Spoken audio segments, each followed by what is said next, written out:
All right, David. Yeah. Hi. Hi. How are you? Yeah, great to speak to you. How are you really? Well, I'm right now. We've just had a little campaign soft launch as an independent candidate away from the parties, and I do that for very good reason because I think that the independent barrow is being pushed really well. We've had a really great crossbench in the last 6 years.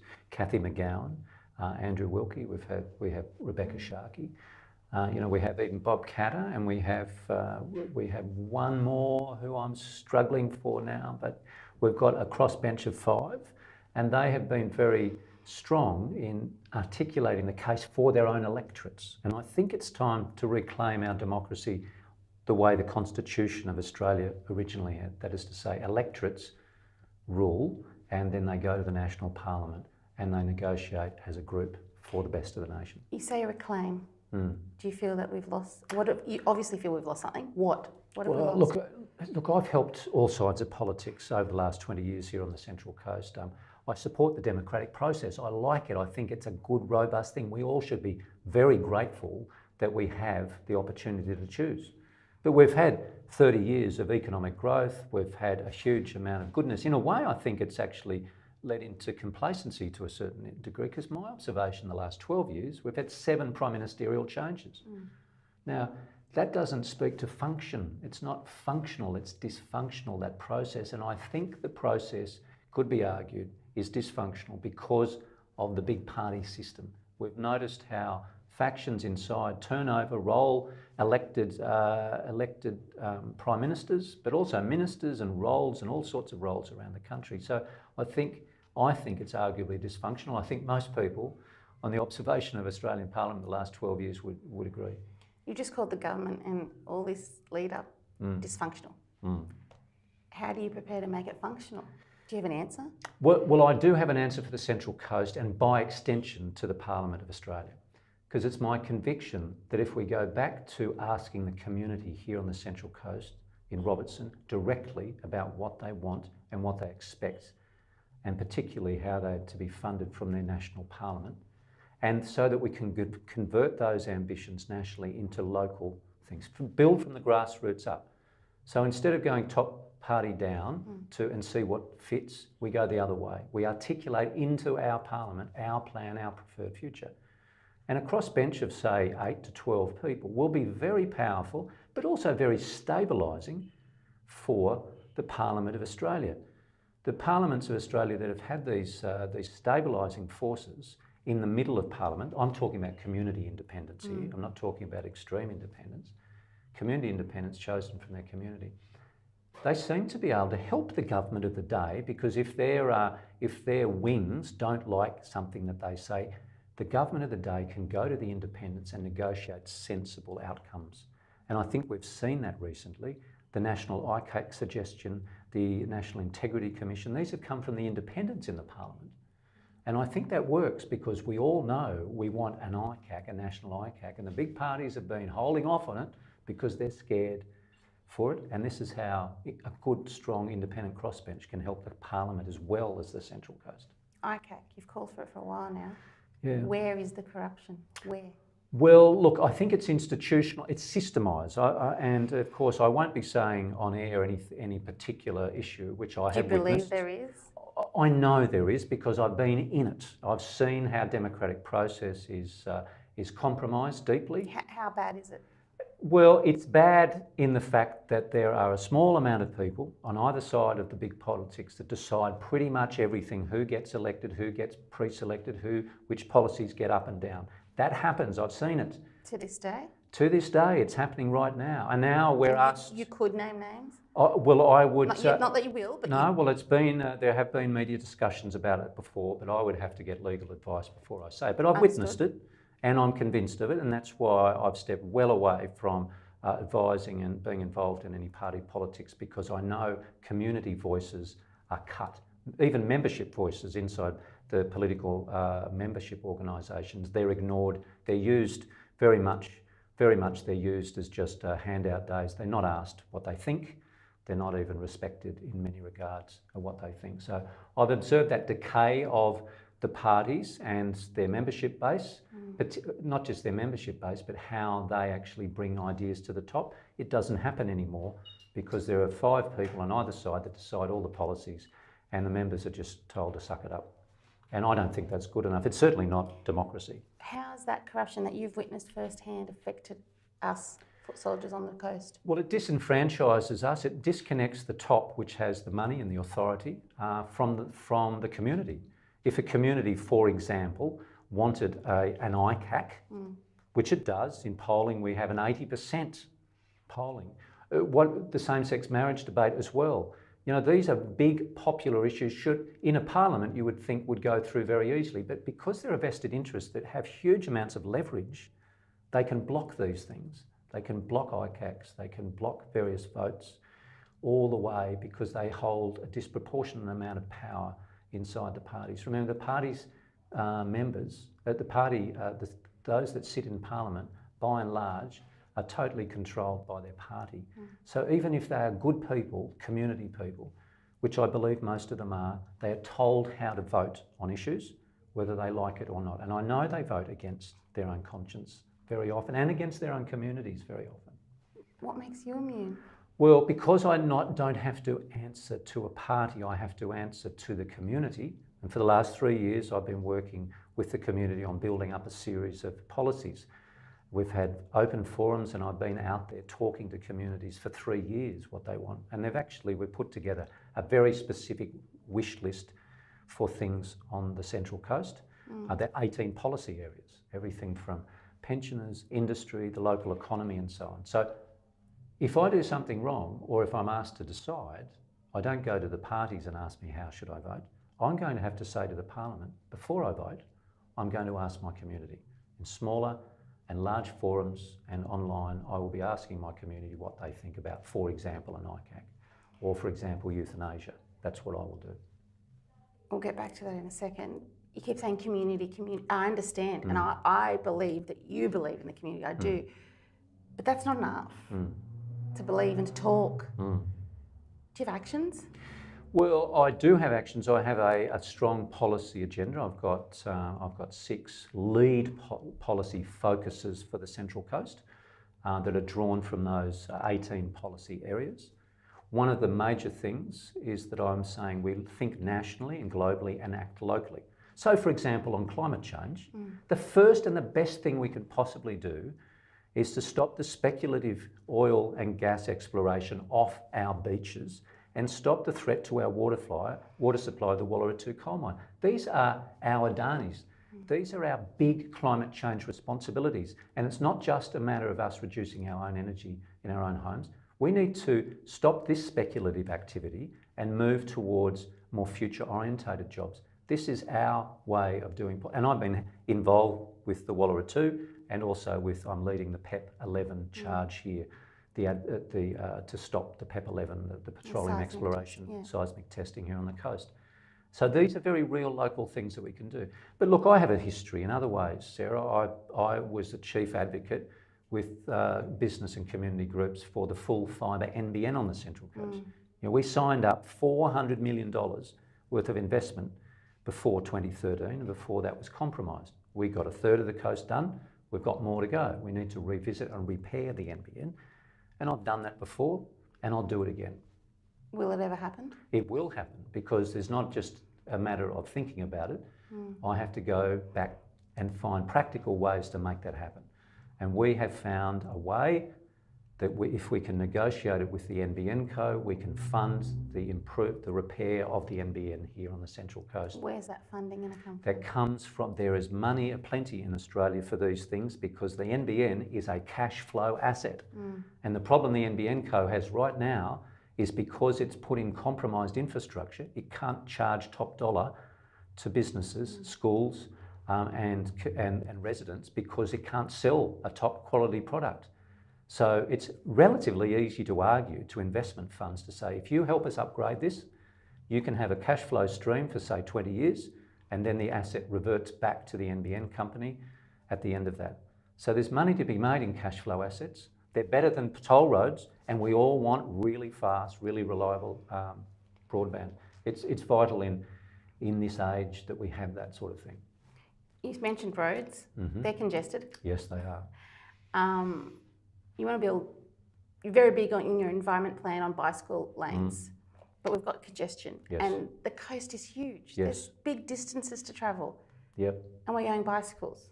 Well, bicycles are just one of a small part. Why? Remember, every bicycle, at the moment, the bicycle network and infrastructure is very poor, and the very reason it's poor is it hasn't been completed. There was a wonderful Central Coast Shouldn't bicycling we be thinking plan. about the traffic and the roads Absolutely, and we the should. bigger problems at hand to get to work? Yes, absolutely we do. But remember, every bicycle that's off the road is a car off the road. That's how I think about it. I mean, I drive and I ride less frequently, and I'm congested here at Kincumber, I'm congested at West Gosford, I'm congested up towards Tuggerah. I mean, it's diabolically, and we're going to have another 100,000 people here.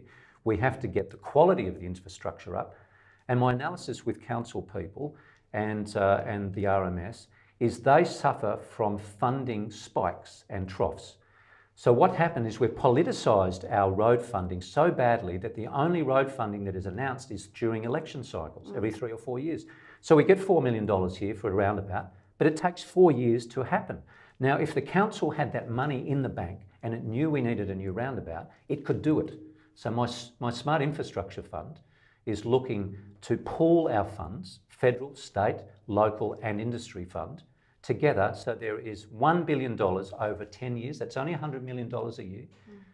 But always the council will know we can do that immediately, we can fix things immediately. We don't have to go to a politician and wait for election time and then wait for 3 or 4 years to have it done. So we have these spikes at the moment and we need to smooth that out so that council and the road repair sector can get on with it where it's needed. And that's a really big change. It's happened in other states.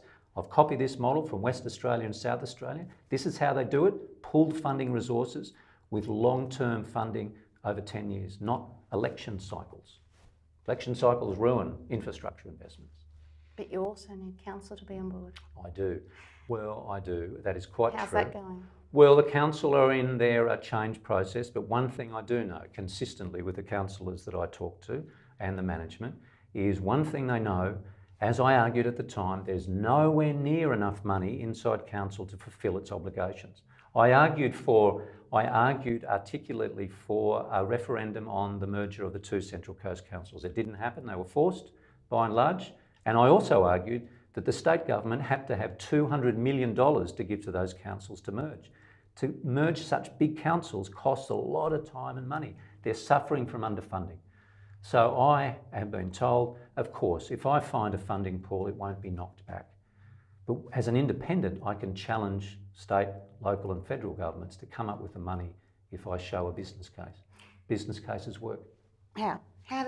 Where have they worked? Well, in relation to council? Well, they've worked. Well, in relation to council, they've worked, for example, to a certain degree with our Performing Arts Centre. Now, I've been a voluntary executive officer for the Friends of the Performing Arts Centre for 6 months, and I went into the detail about our Performing Arts Centre. We were very disappointed that the school site was sold, and we have office blocks there. We fought it, and we said that was promised for our Performing Arts Centre. However, now we regroup, we get together, and the council now intelligently has started to pull those funds from their local levy, the state and federal monies, to create a performing arts and library precinct. Now that is a very exciting project, and they're building the business case. I congratulate them for that. It's not in the right site, but we just have to move forward. Yeah. So when you get a good business case together, you can fund things. I've done it privately and otherwise, because people want to make good decisions by and large. And it's not only politicians, departmental heads, industry funds, government department heads, they need to tick their boxes too. They need to get successes on the table. And all we have to do is put our heads together, unite, and more success happens when we do this. Success happens through unity, just like the Hunter Valley does. Newcastle, have you noticed how they kick goals? All the time. Labor, Liberal, Independent, they hunt as a pack. They work together as a team, and they get ridiculous amounts of money for their area because they've agreed on that culture. So we're doing something wrong? We are. We've been divided for so many years between Wyong and Gosford. Why?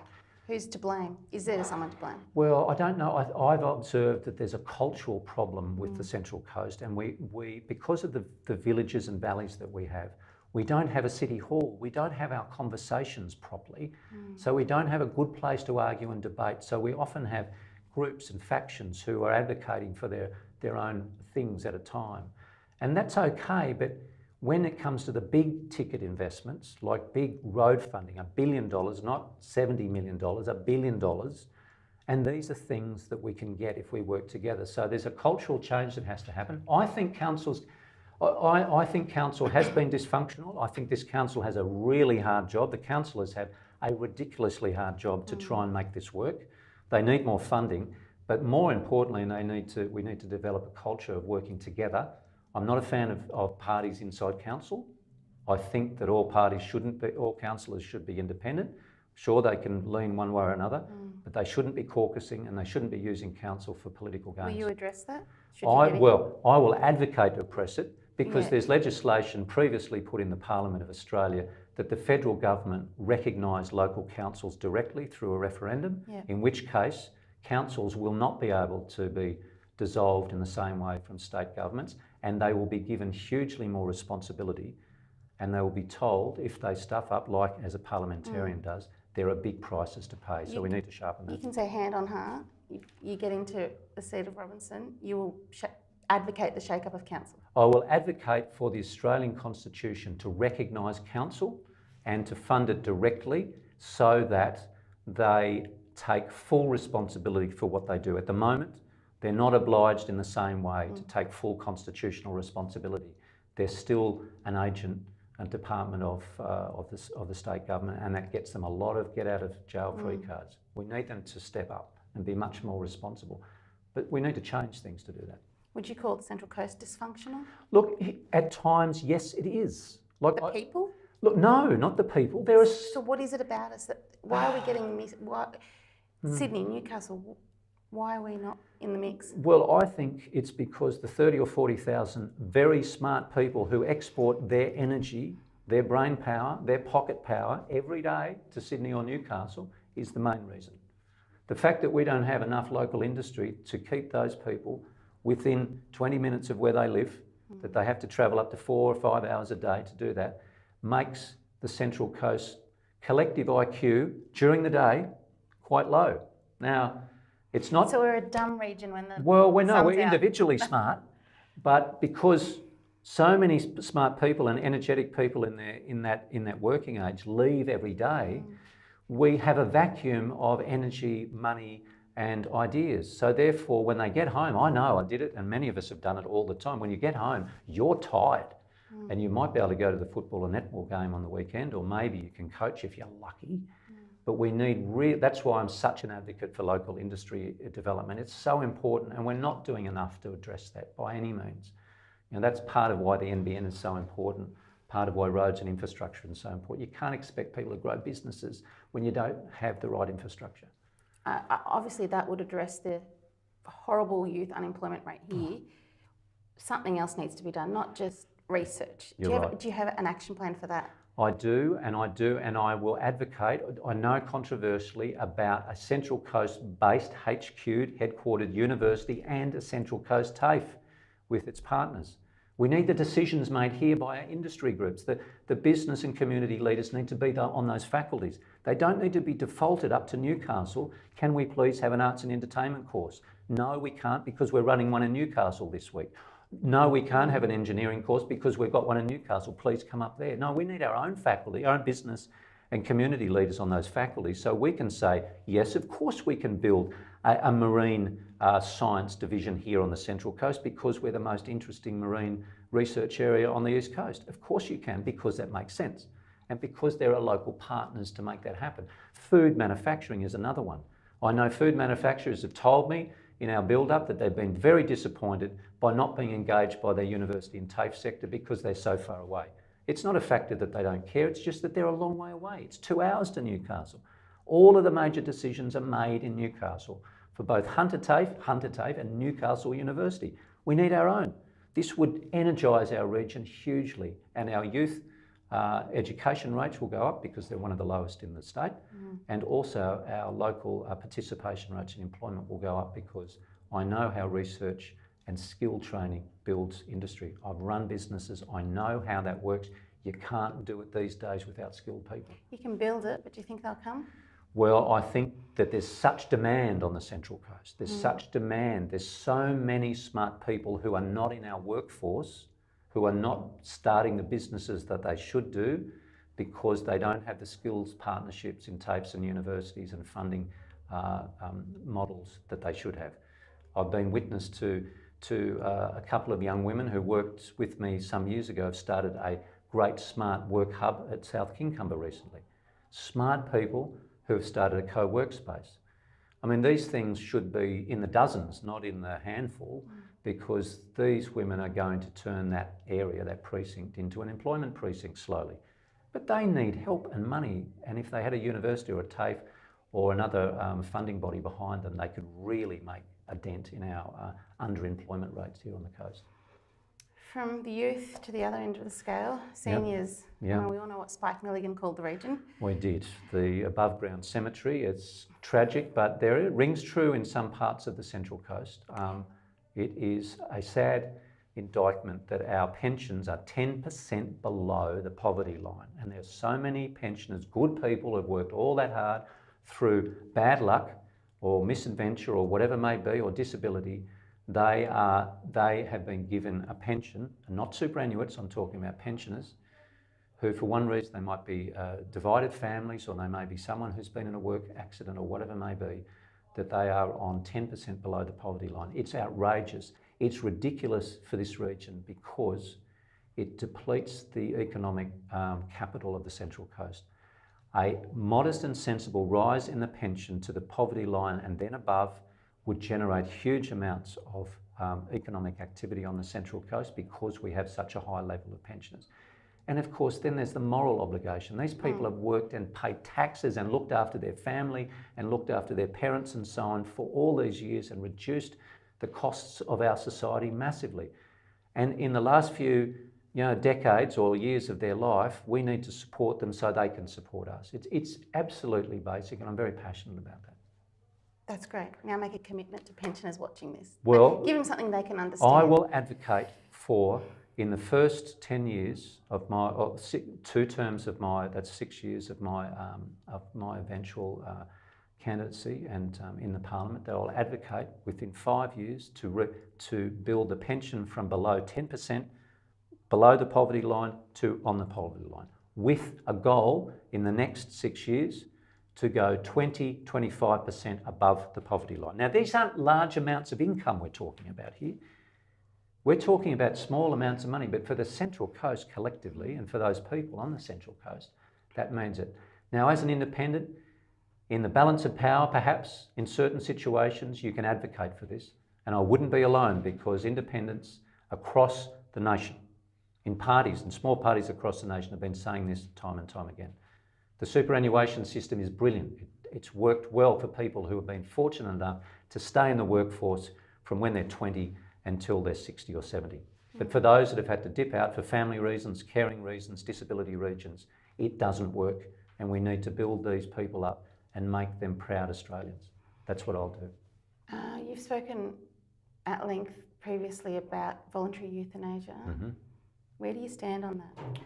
Well, I stand that a national legislation needs to be put through the National Parliament, together, coordinated with all the state parliaments, for a consistent euthanasia policy across all the territories.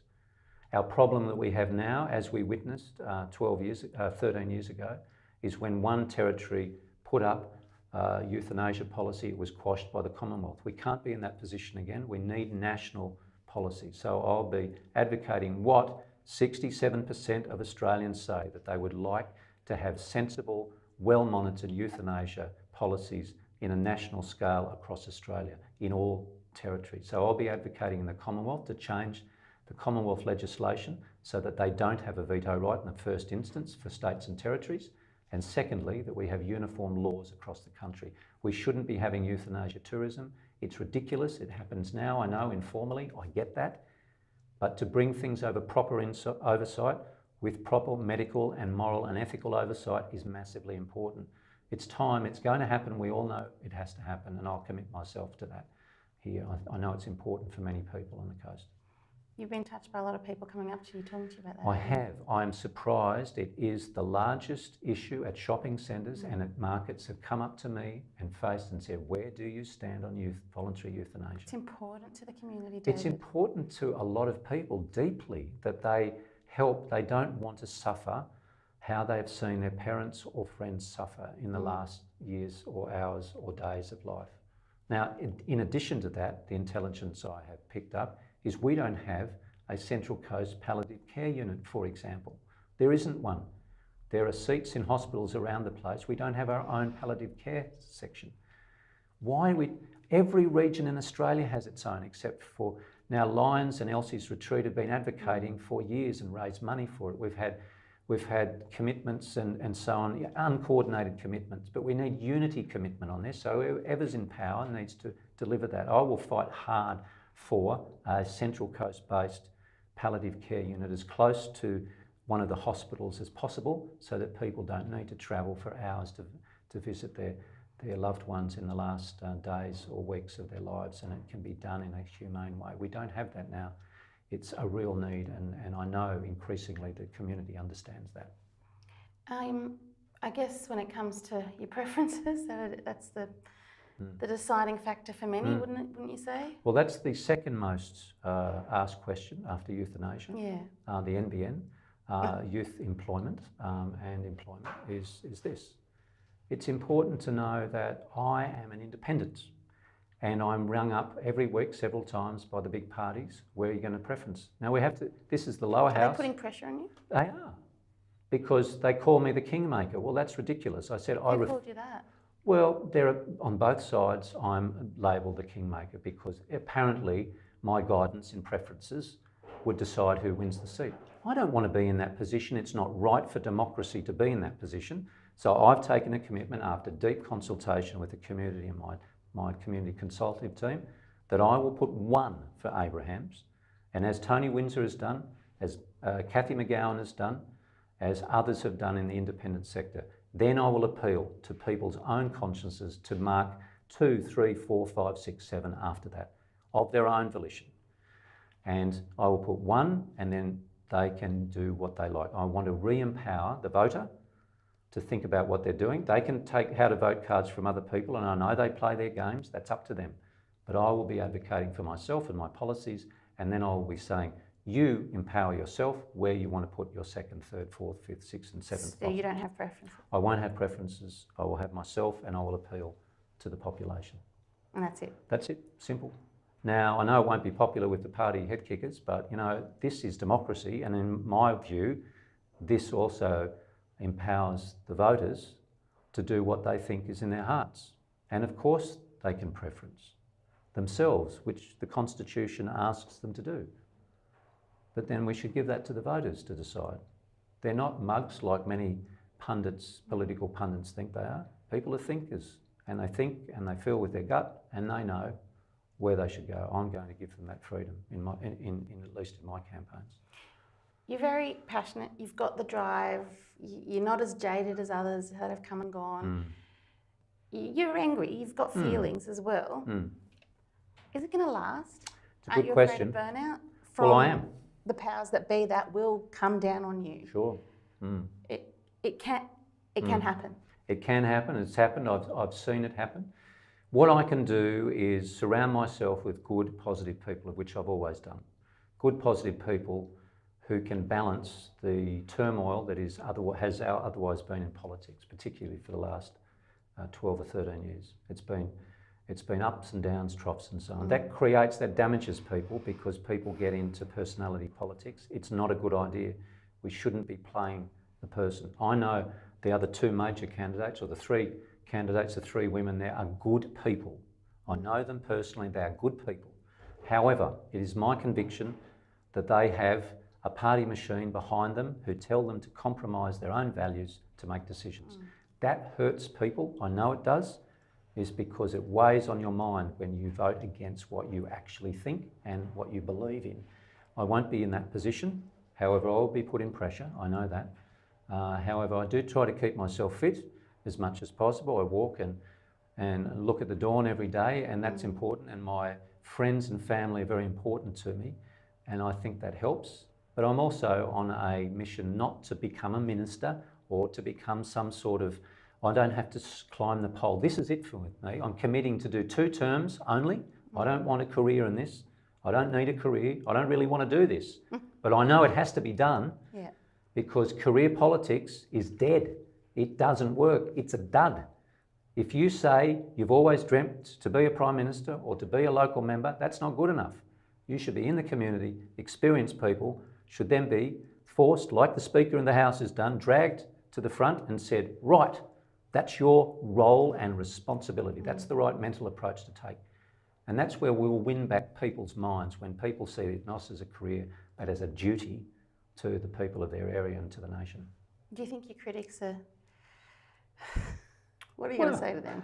Well, look, they're good people, but there's a whole lot of ugliness behind the parties, and there's a whole and expect it to come, Sarah. I'm expecting it to come, from ripping down signs to slagging people off on social media and all of this thing. I know the games. I've seen the games. I hate the games. I think it's disingenuous and it doesn't focus on what we need to do. I'm prepared. Sure, I've got a heart, and I will no doubt be hurt at certain periods of time. But I'm trusting that I'll be able to dust myself off and get up and run again. Look, there are good examples. I'm not alone. Independents are on the rise. Remember, the statistics that we've analysed is 1/3 of the electorate votes for an independent every few years, whether it's in state, local or federal. 1/3 of the electorate. And I say that to the media too. Don't ignore the third. It's a big third. And these thirds have won and increasingly will win across the country. Look to the third of people who think about policy. They think with their head and with their heart and their gut. And I think these are the sort of people, instead of the rusted on ideologies on either side, which actually have the most opportunity in them. People who think, and they do swing. And I think swinging voters are a great thing, frankly, because they say, I'll wait to see what happens. And that's what I'll do. We've waited long enough here, haven't we? I think we have. We could have a brave and optimistic future. I hope to bring that, my energy to that. Whatever I do in the campaign, I will bring optimism and plans. And some of those plans will stick. I know they will. We need because action. They're good. We do need action. We need action. And we need a way of doing it, not just words, not just slogans. Or research or planning. No, we need action and we need funding. And it's there. The tragedy I've watched over my years in economic development and business development and community, I know the money's there. When you put a good case to a department or to a fund or to a government, they invariably say yes. What makes you think your voice will be heard than your predecessors? Like affordable housing? For example. For example. Affordable housing is a huge issue here. I've been taken around by some people associated with the housing sector, and I've seen people, many people, families sleeping in cars, getting up, taking showers at public places, getting dressed, looking great, driving off with their cars and taking their children to work. And it breaks my heart, and it is not right, and many people don't know about it because it's a hidden thing. The availability and supply of housing is massively important. I take guidance in our community plan from Coast Shelter, who have written some wonderful things, and the former head, Laurie Marr, had what's called a pepper and salt solution to affordable housing and homelessness. It works in other jurisdictions, it can work here. Break down pepper and salt. Pepper and salt means you don't concentrate disadvantage in one area and try and have a silver bullet. You say, you need a little bit here and a little bit there. You need a bit at Woy Woy and you need a bit at Yamina and some at Kincumber. You need some density in Gosford. You need some more density, less density in other areas where it's not appropriate.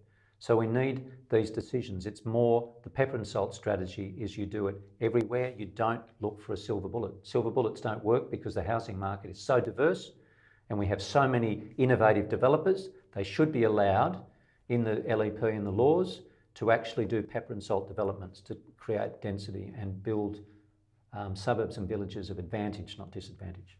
That's important. It works in other jurisdictions. It can work here. I hope people can believe you. So do I. You have answers, David. Do you think people believe you? Well, hope is my big things, Sarah, in my life. Every life should have a theme, and through teenage years I used to wonder what that was. But I think hope is one of the big three, is a theme that empowers people. It has to be, however, tangible hope. Tangible hope is much better than just dreamy hope. Tangible hope means commitment, it means a plan, and it means always looking forward. While learning from the past, you need to move forward. And I'm a forward thinker. I've done it before. I've attracted investment. I've built companies. I've employed hundreds of people. I know how it works, and I want to be of service to this electorate for 2 terms, and then hopefully we'll be able to build some cultural change, and I would very happily pass on the baton, as it were, to some wonderful new people to take it forward. Okay, real quick. I don't know if you can do this, David. You can do a lot of things, but can you answer in 2 or 3 words for me? I'm going to give you a word, and you give me 2 or 3 in response. Council. Coordination and ambition. The Mariners. Again, hope, coordination, and investments. Investment. Family. Family is much better than less. We need more family, we need more friends. That is how you build communities. The disadvantaged. That relates to family, but it also means investing in people. I mean investing, not handouts, investing in people. It's tied to skills. People have good and they have capacity inside them. I see it in the voluntary sector all over the coast. Election day. Ambition. And I do watch, Sarah, each day. I have a look at Stephen Bradbury's video on my iPhone. I go, whoa, it's possible. It certainly is possible. It's possible. Change is possible. That's one of my themes. Bring it on. We have a plan for the Central Coast, and we're going to articulate it strong. And I'll be the community's representative. They can walk in my door and they can talk to me directly. Anytime. Anytime. There will be many ways of getting hold of me, and I've got a team of people. I will change my office to less publicity and more doing, more research and doing. I'll direct those resources to those things. Rather, I don't need Facebook posts and big checks. We'll be doing things that are newsworthy. And you promise to keep the bastards honest, David? Well, that's we had today at today's launch. We had one of the founders of the Australian Democrats found her way here, and she gave us some sage advice. They didn't think they were going to get anywhere, but of course, for 3 decades they kept the bastards honest, and I pushed that to my heart. I promise. Keep the bastards honest, David. Thank you. Thank you, mate. Thank you.